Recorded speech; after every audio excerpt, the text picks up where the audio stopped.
From the Arizona Daily Star and Tucson.com, this is the Wildcast.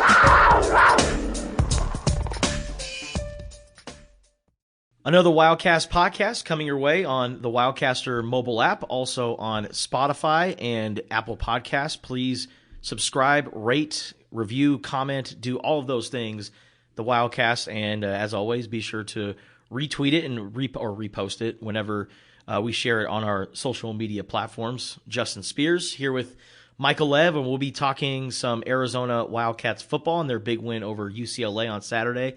Arizona going bowling for the first time in 6 years. How about that? I feel like we're talking about new subjects that we haven't broached around here in a long, long time. Bowl game? What? Not are they going to go to a bowl game, but which bowl game are they going to go to? Mm-hmm. Being in the AP Top 25, possibly making the college football playoff ranking when it comes out on Tuesday night.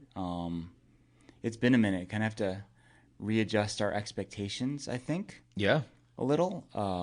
Definitely wasn't expecting Arizona to be this good this fast. 6-3. I think we both predicted them to go 7-5. Yeah. This year, but they could go 9-3. Yeah. I worry a little bit about this upcoming game being a little bit of a trap, given that it feels like they accomplished what they set out to accomplish this past week. Sort of like, what else is there to play for? This will be a difficult and challenging test for Jed Fish from a motivational standpoint.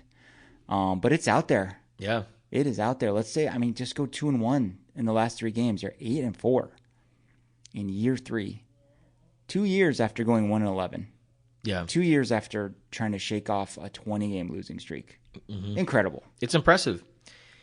And, by the way, it is, I got to mention it because Arizona is very rabid when it comes to basketball.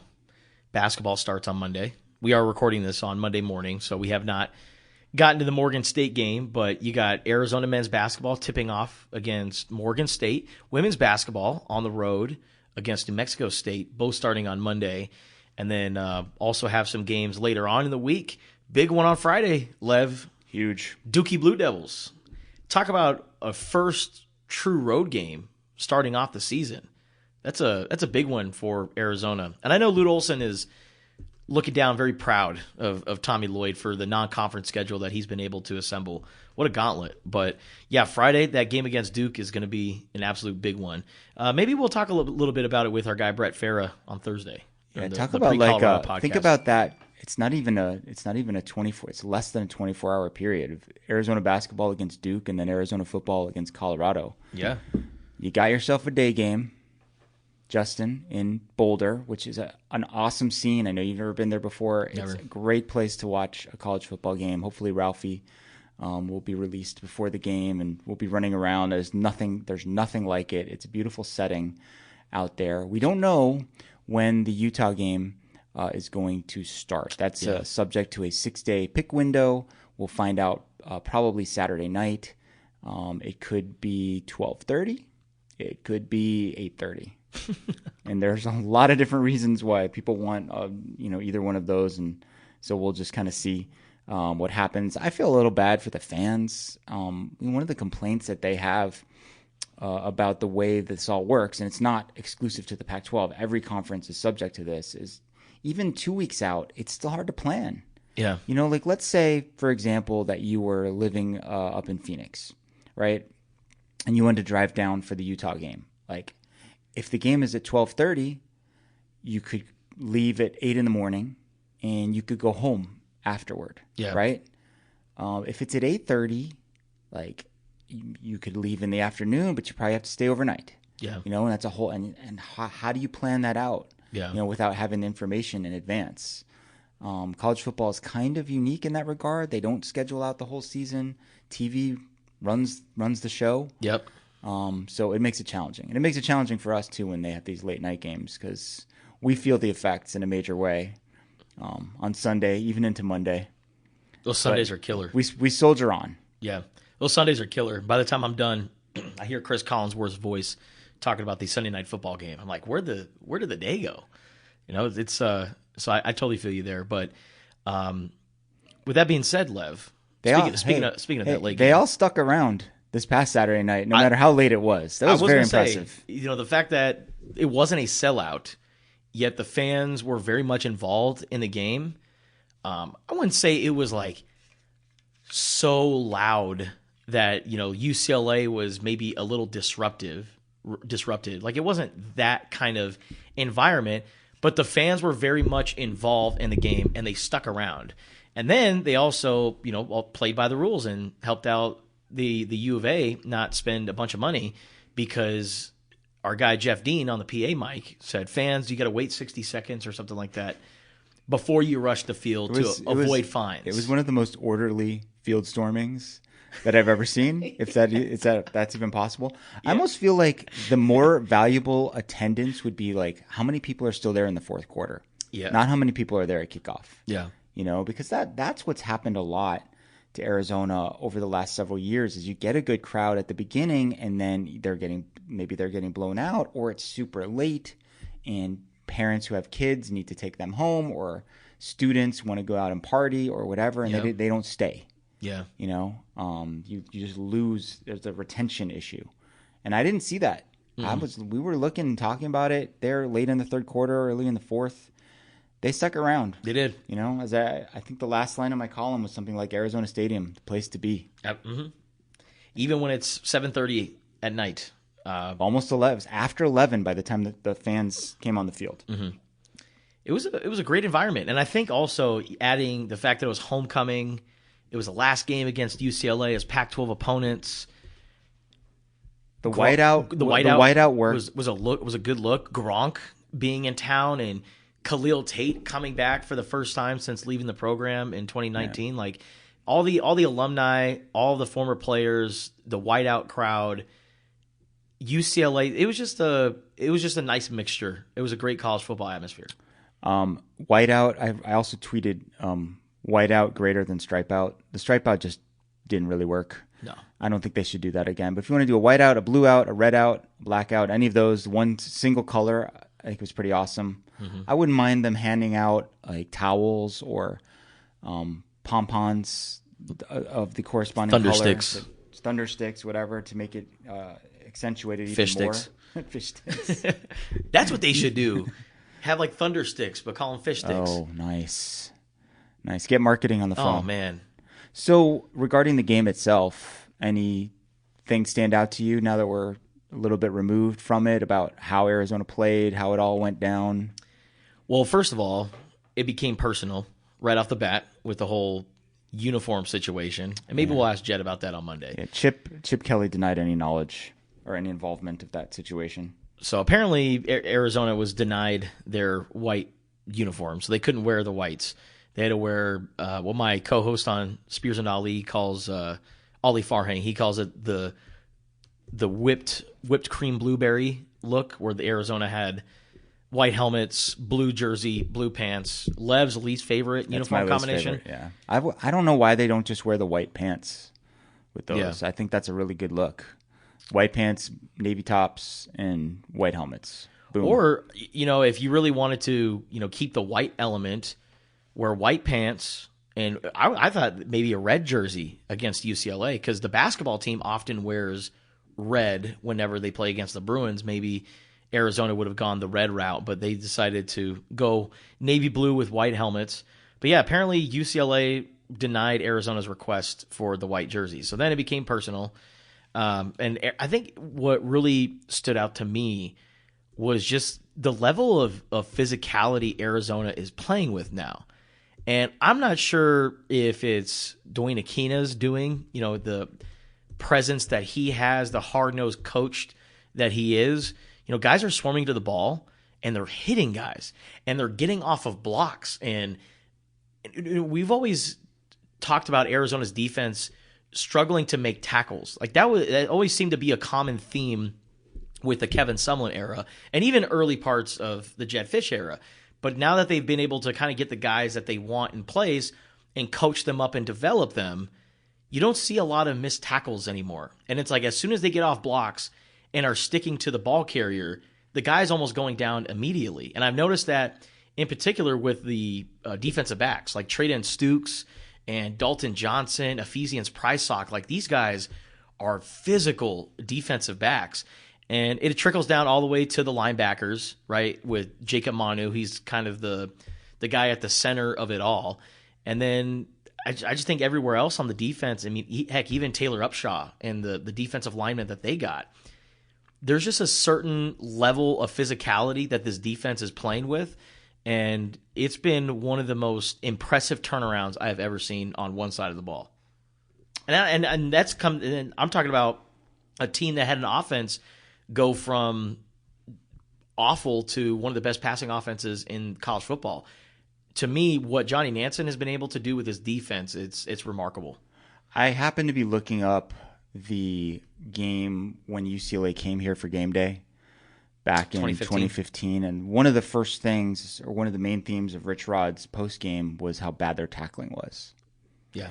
According to PFF, Arizona had only 8 missed tackles against UCLA on the heels of having only 5 missed tackles against Oregon State. And usually if you're kind of in the 10 to 12 range, that's pretty good. Yeah. So single digits on missed tackles, that's tremendous. Yeah. And it's not just like the big guys either. As you mentioned, the defensive backs, they're laying the wood, man. Yeah. And Traden Stukes hits you, Martell Irby hits you, you feel it. Yeah. And there are some big guys putting some big hits on too, like Ty Youngilele has had some serious body slams. Yeah. The last couple of weeks. Body slams. That's one way of putting it. Would probably be a penalty in the NFL, but that's another story for another day. Hey, Taylor Upshaw, briefly a Colorado Buffalo. Big storyline for him. Yeah. Montana Lamonious Craig. I don't know exactly what went down there. Aiming to find out. Mm-hmm. But it seems like they could use a guy like that. The Buffs, just saying. Physical up front on the line. Yeah. Imagine that. You think? Imagine that. He's having a really good year. He is. For Arizona. We've talked about this before. I just love the mix that they have on defense of the young guys and the veterans. They couldn't. I don't think they'd be nearly as successful this year if they were just relying on all those second-year players. They knew we got to bring in some big guys who are physically developed, like Bill Norton, Tyler Manoa. I know Justin Flo barely played this last game, but in games against, run-oriented teams, he's a presence in there. Taylor Upshaw, he's a grown man. He is a 260-plus pound strong side defensive end. Yep. And those are hard to come by. Yep. And they did a great job of identifying them. CO is another one. You can say his last name if you want. Nafoa Gatotoa. Very good. I've never attempted it in a public setting. Practice every night in front of the mirror for when it actually happens. But just call him Big CO. Yeah, the defense has given up 40 points in the last 3 games. How many times did we see Arizona give up 40-plus points in one game? A lot. Over the last several years. Mm-hmm. A lot. And I know the Washington State game plays a big part in it, but was it 98-40? That's what they've been outscoring their last 3 opponents by? Think about that, 98-40. Yeah, and that 40 points is less than they gave up against USC, but even the USC game, they was 28-28 at the end of regulation. And they were averaging over 50 points a game. Yeah. Washington held them way under their scoring average, which ended up being 31-24 was the final score, right? And they were averaging in the 50s. Just put up 50 plus against USC. So also, wasn't it that stretch where they played against? It was Michael Penix Jr., Caleb Williams, and Cameron Ward. Wasn't it only 1 touchdown thrown between those 3 quarterbacks? Incredible. Yeah. Absolutely incredible. So the architect of this obviously is Johnny Nansen, right? He is the second-year defensive coordinator. And, when you have success like this, other programs become interested. USC. USC is on the lookout, and he spent a lot of time at USC in the past. I noticed last week that ASU announced a 3-year contract extension for their defensive coordinator, Brian Ward. I wonder if Jed Fish will push for something like that to keep Johnny.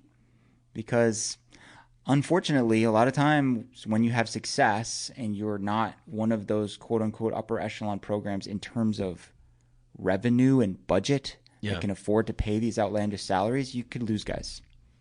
You know, like names that are already being floated for San Diego State, should they choose to make a change at head coach, include Jimmy Doherty and Brendan Carroll, you know, who are like Jed Fish's right-hand men, you know, on the offensive staff. So, you know, it's going to be an interesting December/January in that regard. They've had turnover on the defensive staff. They've had no turnover on the offensive staff at all. Mm-hmm. But the more success you have, the greater the chance something like that happens. You mentioned the older guys, the veterans who have come in out of the transfer portal, and how they complement the younger players who have developed. How about those guys? The sophomores, the 2022 recruiting class, and just the whole story behind that. I know we got to go to our mailbag here in just a little bit, but real quick, you know, that class, think about like all the names that are contributing, like T-Mac, Noah Fafita, Jacob Manu, Jonah Coleman, Jonas Avinea, Wendell Moe, Jonas Avinea, Russell Davis had an amazing game the other day. Ephesians Prysock, Takario Davis, like on and on and on. It's insane, and like the hit rate on that 2022 class is ridiculous. And what impresses me when I think about all of this is like, Isaiah Ward, there's another one, a starter. Yeah, all these guys came to Arizona when the program was in the dumps. And even Jonah Coleman said, like, people told me I was crazy for going to Arizona. They told him at that time. They were like, you can do better. You can do better. And I think Jonah Coleman's had the last laugh, and the Arizona Wildcats right now are having the last laugh because they all banded together this one recruiting class and decided, hey, we can be the difference makers. And all it takes is just that one class to really get things going. And that 22 class is showing it right now. 100%. With that being said, yes. Ready to go to the mailbag? Yeah, let's go. Okay. All right. So our first one comes from, where was Flo last night? It seemed like he wasn't out there. Honestly, I think Johnny Nansen, once again, decided, okay, UCLA has a lot of play action. They are just weird, more balanced, I would say. I know they run the ball very well, but that doesn't mean they're necessarily a run-oriented team per se, like the other opponents. So I think that the game on Saturday was just a way for Johnny Nansen or Dwayne Aquina or whoever to put Martell Irby, who's a nickelback, really good in pass coverage. But as you mentioned earlier, Lev, he's a very physical defensive back and can get off a block. So if there's any defensive back that you're going to put in a linebacker spot, Martell Irby's a pretty good choice. So it was just scheme. I think Flo will probably be back against, Colorado, definitely against Utah for sure. So no, Flo's okay. Matchup thing. It's just matchups. A lot of play action, a lot of crossing routes. That's just not Justin Flo's game. There's not a lot of linebackers in college football who can cover well. I think the ones who make it in the NFL are the ones who can cover well, and it's rare to find those guys. So another brilliant move by Johnny, really clever. All right, our next one comes from Andy Blaho. Excuse me if I'm butchering that last name. Andy asks, what changes or additions would you make to enhance the game day experience? Whether that be specific upgrades to Arizona Stadium, a new tradition, music, food, something prior to the game. All of my ideas cost like a gazillion dollars. I was looking at having Jed Fish get helicoptered in every single game. So that game that the Chiefs and Dolphins just played in Frankfurt, if you look at their stadium, they have sort of like a canopy roof.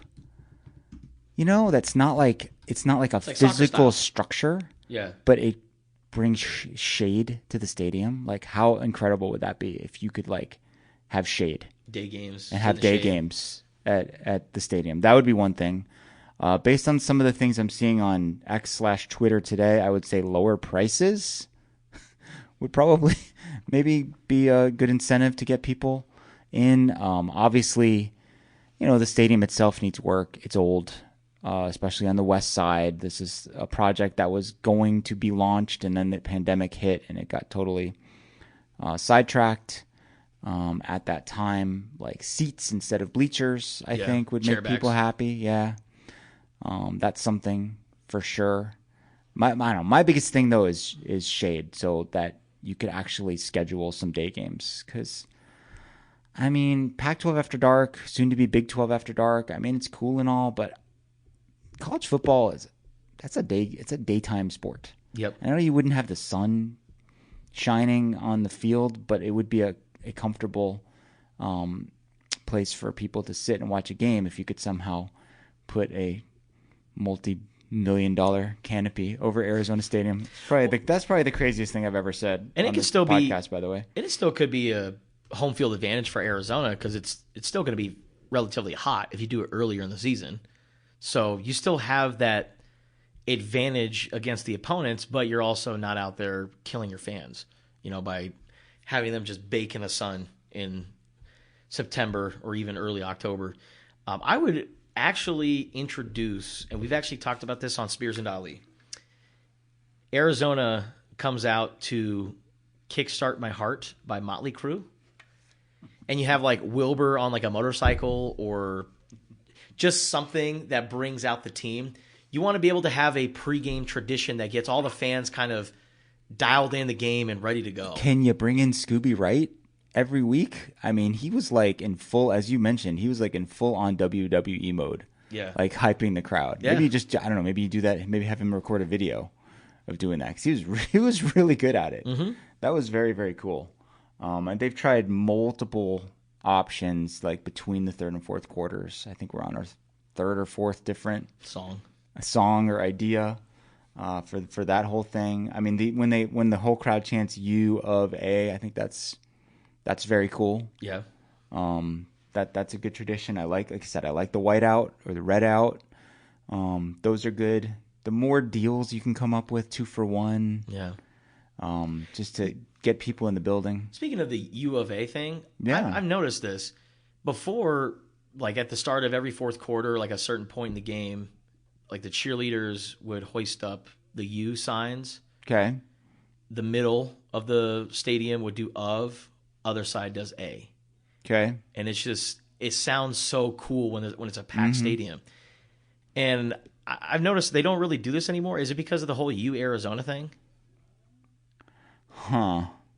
You're saying because remember they wanted to we're not going to go by U of A or UA. We're going to be U Arizona. You're saying the cheerleaders don't lead that? I don't. Anymore? At least I haven't really paid attention or haven't seen it. Okay. And I've noticed they don't do that anymore. So I'm wondering, and I've noticed it came around the time when U Arizona became a thing. They can try to change it. However, we're sitting there in the in the post game media room waiting for Coach Fish to come in. And what are all the fans chanting as they're walking past us? U of A, U of A. And bleep UCLA. So that's kind of like changing Twitter's name to X. I mean, yeah, people still you have a good brand. Don't try to fix something that's not broken.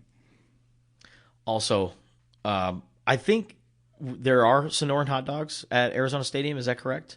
I think so. Okay. I don't know. I'm not really up to speed on that all. Needs to be like I know they've tried different things when concessions, but it'd be, like you go to a Dodger game, you get a Dodger dog. What's Arizona's food item? That's maybe something that could be exploring. But anyways, there was an Arena Football League trade during the podcast, by the way. Justin. Drew Powell traded from the Rattlers to the Sugar Skulls for Ramon Atkins. I expect a full breakdown from you later today on Tucson.com. Ramon Atkins, IFL Offensive Rookie of the Year, I believe. Oh, yeah? And okay. Drew Powell has won championships in the IFL. I didn't know there were trades in the IFL. Me neither. Until today. All right, so our next question, our next mailbag option or item comes from Adam Leone. Adam says, with AZ having a good core coming back next year, could they possibly be the favorite to win the Big 12? I know Oklahoma State's riding high, but hey, yes, but they absolutely yes, they could. can. I think I said this maybe last week. If they're able to retain all the key people, they absolutely could be the favorites. I mean, we just talked about almost all of their most productive players are sophomores or redshirt freshmen. They got at least one more. So they're going to get better. In theory, they're going to get better. Yeah. Next year. Next year, a few holes. The year. There'll be a few, there left tackle. There always are. It was nice to see Raymond Polito get back out there. He might be your left tackle of the future. That's a good point. The near future. And they did a good job in this last recruiting class of bringing in offensive linemen. It wasn't as sexy of a class, and it never is when it's kind of lineman focused. Yeah. But getting those big bodies in the pipeline, that's a good thing. And Brennan Carroll has shown that he can develop offensive linemen. But I think Utah, especially if Cam Rising comes back for his 7th year or whatever next year, just how good they always are, will be one of the teams that's talked about in that light. If Colorado is able to shore up some of their issues and Shedeur Sanders comes back, Travis Hunter, I think, has another year. I think those 3 teams coming over from the Pac are going to be in the top 5 in the preseason rankings for the Big 12. Man, the old Big 12 teams are going to hate it. It's like, who are all these new guys coming in, interlopers, stealing our shine? All right, this is a fun one, Lev. Okay. Kevin Lundeberg says, "Who do you think jumps ship for the NFL first, Jim Harbaugh or Lincoln Riley?" Oh man. My response to that is yes. Both. Both are going to go to the NFL. I'd say probably Jim Harbaugh. I think Harbaugh. Yeah. Go coach the Bears. Yeah, I mean, God, he's got himself in hot water. How many times during his time at Michigan? I mean, he's an interesting person, to say the least. And I don't know if you saw this, but Ric Flair, we talked about Scooby Wright being a WWE superstar. Ric Flair went and visited the Michigan football facilities, and they promoted that. You know what Ric Flair's nickname is? The dirtiest player in the game. and Michigan's like, hey, we got the dirtiest player in the game. Peas in a pod, right? Yeah. Yeah, I mean, Jim Harbaugh's flirted with the NFL already, too. So I could definitely see that happening, especially if there's another suspension coming down or whatnot. He's got 1 million NFL draft prospects on this team that he's going to lose. The timing does feel kind of right. Yeah. He wears out his welcome eventually. He's a really good coach. I mean, he had the 49ers within a play of winning the Super Bowl with Colin Kaepernick. He turned around Stanford. Yeah. Great coach. Kind of an odd guy. Absolutely. So I do. So this one's kind of in that coaching realm also, from Marcelo Martinez. What is he called him Jeff Fish. But what is Jed Fish's buyout, and when should we see a contract extension with a bigger buyout? Okay, well, first of all, Jed Fish signed a contract extension this past offseason. Maybe we didn't give that the enough publicity at the time. But many people seem to have just forgotten that. They gave him a 2-year extension. Yeah, so 27, right? So, yeah, he's locked up through then for what it's worth. The buyout, according to USA Today, as of December 1st of this year, would be $9,135,000, which is, again, pretty good chunk of change. As I mentioned earlier, it is always a risk when you're Arizona and you're doing really well that your coach or coaches will get poached or lured elsewhere. Florida is struggling right now. That's Jed Fish, that was where he started his career. Okay? Michigan, we just talked about that. Might be in a coaching search soon. Jed Fish coached at Michigan, apparently did pretty well as offensive coordinator. Man. I mean, I think that he wants to build something here, and I think he probably sees things the same way we do, that next year they could be even better in a conference that's kind of maybe more ripe for the taking than certainly the current Pac-12.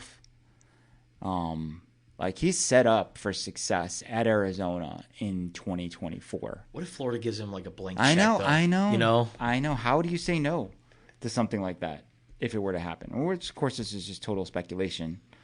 But yeah, always an issue. All right, so that one. All right, this is similar to what we were talking about earlier. Cat backer, Zona 7378. If the Cats can't even sell out this week, should the administration consider downsizing the stadium capacity with their plans for updating the west side seating or downsizing the second deck on the east side? Like, I think, yes, they should go down to, it would be, if it was 40 to 45,000 instead of 50, I'd have no problem with that. I'm not sure exactly how you do it. I mean, with my canopy idea, maybe you'd need to lop off like the top part of the east side of the stadium. But I like a more intimate setting. I think 40 to 45,000 is fine. The current capacity is 50,600, which is lower than it used to be. But get 45,000 loud, involved fans. Arizona will take that every day of the week. How about Bear Down beat MM at Go for the W? What bowl is Arizona most likely to go to if they qualify? I feel like it will be Las Vegas or LA, but I'm hoping for the Sun Bowl. Many possibilities on the table. Yeah. We've got the Holiday Bowl at Petco Park, Sun Bowl in El Paso, Alamo Bowl. That's on the table. That's one of the higher ranked ones for the league in San Antonio, where I've never been. Oh. The Vegas Bowl, Independence Bowl still out there, and the LA Bowl.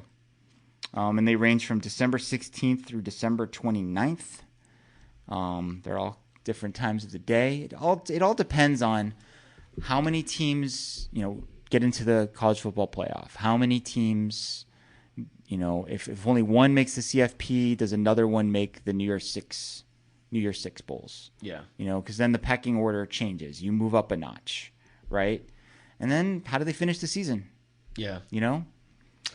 Yeah, because right now, Arizona, like you said, could finish 9-3, and when you're in 9-3 territory, and 7-2 in the league, could Arizona be playing for a Pac-12 championship? Like, that is not totally off the tables here.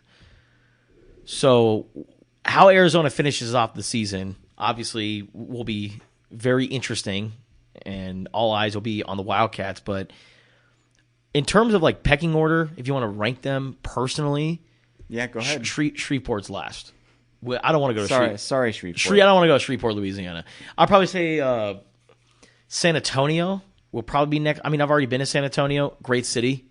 Love the Riverwalk. Great culture. Lev, if you haven't been there, you're going to love it. It's a great city. But I look at the other options like the LA Bowl. You have Rob Gronkowski as the sponsor or the host of it. And then, you get to go back to San Diego and, Southern California market being there for the holiday. Like that's good for recruiting. That's really good for recruiting. But I think for Arizona fans, the one you really want is Vegas. Because I believe earlier in the day, you get to go see Arizona versus Florida Atlantic in Las Vegas. I think the timing sequence is 12 o'clock and 4:30. If I'm not mistaken. It's basketball at 12 and football at 4:30. So it's going to be what a day. What a day that would be for us in the media, for fans. You talk about a Vegas takeover. That would be really fun. I thought you were going to say the Sun Bowl would be great for U of El A Paso? fans. And I think it would be because you can drive there. Yeah. The thing about the Sun Bowl is it's really important to the city of El Paso. They roll out the red carpet. It is a big deal for them, that game. Sort of like how the Arizona Bowl is a big deal in the city of Tucson. Whereas the Vegas Bowl is just another event in Vegas. And the LA Bowl is just another event in LA. So that would be cool. That's a tradition-rich game out there in El Paso, day game. Mm-hmm. That would be fun. I got one more over here from AZ Cat John, who's a frequent guest on our show, has a lot of intelligent comments on social media. Rate these rebuilds in year 3, Arizona, Oregon State, and Kansas. Remember, only one of those programs lost 20 in a row. I mean, Kansas, I'd say, is like right on par with Arizona, but maybe even more impressive because there's just not a lot of football tradition there. No. At all. I mean, that has been a downtrodden program for a long, long time. Very, very impressed with what Lance Leipold has been able to do with that program. Oregon State, their build was kind of interrupted a little bit by the pandemic, so it's not quite as linear, but similar progression, maybe a little bit slower. comparable type of program and market. I think I don't know how to rate them. They're all really impressive in their own rights. Kansas is a basketball school. Yeah, maybe that's the best comp then. And yeah. it's in the middle of absolutely nowhere, right? In Lawrence, Kansas. Not that far. Well, it's not that far from Kansas City. That's true. It's about 45 minutes, right, from Kansas City, about an hour. Okay, so I'll take that back. It's not out in complete nowhere, not out in the boonies by any means, but I just feel like you said, with the lack of tradition, also, I don't know. Kansas just, to me, has never really been a football school outside of the years they had it in 2000s where they didn't they go to the Orange Bowl one year?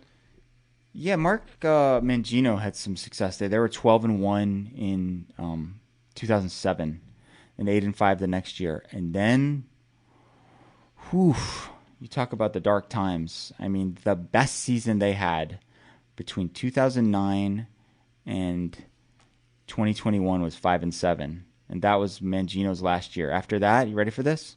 3-9, 2-10, 1-11, 3-9, 3-9, 0-12, 2-10, 1-11, 3-9, 3-9, 0-9, 2-10. Wow. Oof. Yeah. I mean, even Arizona had, like, the Rich Rod years. They were pretty good. I mean, they went to a bowl game 5 out of 6 years. So I think Kansas is more impressive in that regard, just because of the lack of tradition. They've gone from 2-10 to 6-7 to 7-2. Yeah, that's very much tracking exactly along the lines of what Jedd Fisch has been able to do on the heels of 0-9 during the pandemic season. So, basketball school, very similar records, but coming from a place where there's like basically zero tradition. I'm also wondering, what's your accessibility to recruits? Because Arizona's got the Southern California market. Here in Arizona, heck, Phoenix even, right? Phoenix, I mean, it's a hotbed of recruits, you know? Texas, I guess, probably. But you're still kind of getting the leftovers in Texas, right? Yeah, so. I would rate that one number 1. Yeah. Arizona number 2, and Oregon State number 3. Yeah. Okay, real quick, Lev. This one comes from MPAS, Arizona. Will the Cats be the ones to put the Buffalo hype to bed? Could Sanders survive the attack that's coming? He's been pretty beat up. The Cats could do damage. This is going to be the game where Arizona's defensive line shines. I feel kind of bad for Shedeur Sanders because he's going to get pressured a lot. And even not just the defensive line, but, hey, Jacob Manu is able to get in there and get to the quarterback and make plays. So this is going to be a tough one. However, I mean, I feel like the Colorado hype's already kind of down. I mean, they started off 2-0, and then they've gone 2-0. They start 3-0? Yeah, right? No, sorry. They had 2 wins over top 10 teams. Right. Excuse me. But ever since then, they've been 2-5. So very tough stretch for Colorado after such a great start. But with that being said, I feel like the hype is over with. This will just be another game for Colorado. This will have nothing to do with the Deion hype. Shedeur Sanders is the most sacked quarterback in college football. He's been sacked 45 times in 9 games. That's 5 per game. Yeah. That's a lot. The offensive line obviously has been a huge problem. He still has a 24-3 touchdown to interception ratio. He's a 70% passer. Really impressive when you watch him. I mean, he's got a super strong arm. He's very poised. I don't know how much of it is he's holding the ball too long or how much of it is he just doesn't have a chance back there. But I mean, part of the reason that Arizona's been successful defensively is they're able to generate a pass rush with only 4 rushers, and maybe even 3 sometimes, and play coverage. And they're going to have to play a lot of coverage. We're going to see that dollar package, I think, a ton against this Colorado team. Speaking of defense, Liz the Season says, how does Arizona keep Nansen with Grinch being fired? I know we already addressed this, but and if he leaves, how does Arizona keep a strong showing on defense in the upcoming seasons? Well, you still got Dwayne Aquina. Yeah, you still got the kind of the core intact, even though head honcho's leaving. Probably, if Nansen were to leave, he'd probably take Jason Kaufusi with him. So then you're looking at 2 openings and having to bring in. I mean, I'm sure Jedd Fisch has contingency plans for these things. The Athletic came out with a list of candidates for the USC DC job, and Johnny wasn't on it. Interesting. And they had like 10 to 12 guys, I mean, I think the feeling is that they will go for someone who's got a bigger name. Like Jim Leonard is the one that everyone thinks is the most logical. He was the defensive coordinator at Wisconsin. They obviously made a change there. He's just an analyst at Illinois at the moment, but proven track record, young coach, has been really successful. That's the most logical one. But I don't know, USC doesn't always do the most logical thing. The one thing they are pretty consistent about, though, is like splashy. Yeah. Johnny, as great as he's been, it's not splashy. Yeah. Okay, well, that will do it for this episode of the Wildcast. We'll be back later on in the week to preview Arizona's game against the Colorado Buffaloes in Boulder. Huge thanks to all of those submissions for the weekly mailbag. We appreciate you guys for participating every single week. Subscribe, rate, and comment the Wildcast wherever you get your podcasts, and also check out all the coverage on Arizona football and basketball on Tucson.com and the Wildcaster app.